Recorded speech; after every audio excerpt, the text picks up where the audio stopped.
And United States and Israel are stepping up their offensive against Iran as they complete a month since waging a war on the country. In the latest attack, the Israeli Air Force struck nuclear sites in Iran, drawing widespread concerns. Well, IAEA has warned of radiological risk after fresh strikes near Iran's Bushehr nuclear power plant.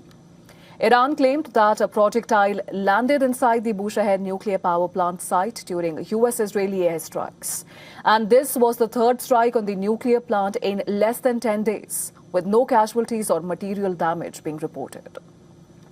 Now, according to Iranian authorities, the operating reactor was not damaged, no radiation release was reported, and the facility remained in normal conditions.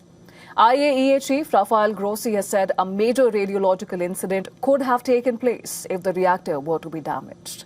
Another target was a uranium extraction plant in Yazd province. Israel's military said that the site was used for producing raw materials which are required for uranium enrichment process. Iran's Atomic Energy Organization, it said the strike on the plant did not result in the release of any radioactive material. In a wave of attacks, the IDF also bombed the Kondab heavy water research reactor in Iraq. Thick plumes of smoke were seen rising from the reactor. IDF claimed that it was being used for producing plutonium for nuclear weapons. The Israeli Air Force had bombed the partially built complex during the June 2025 war.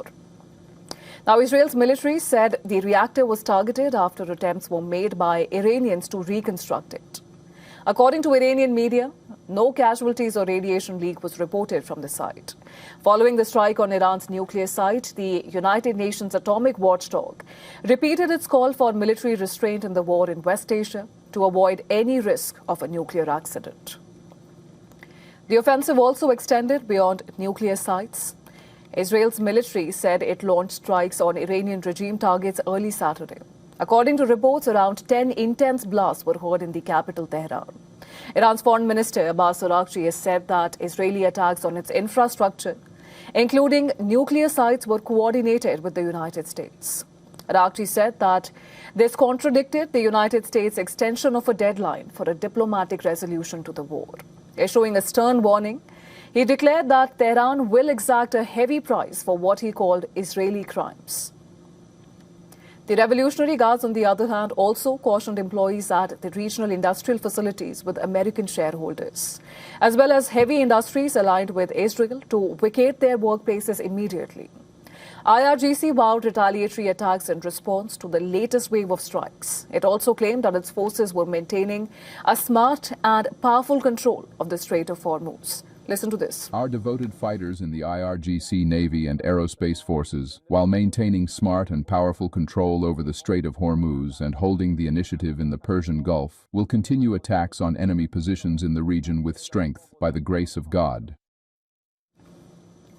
Maritime analysts have cast doubt on U.S. President Donald Trump's claim that Iran allowed 10 oil tankers to transit the Strait of Hormuz as a goodwill gesture.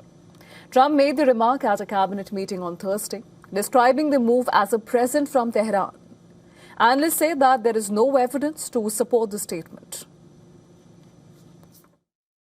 Things like ADNOC going through, some of the LPG carriers that are India linked, but the vast majority of things coming out are shadow fleet. So unless he's talking about the ships that are in the shadow fleet lifting like sanctioned Iranian oil, I have no idea what he's talking about. We'll put out an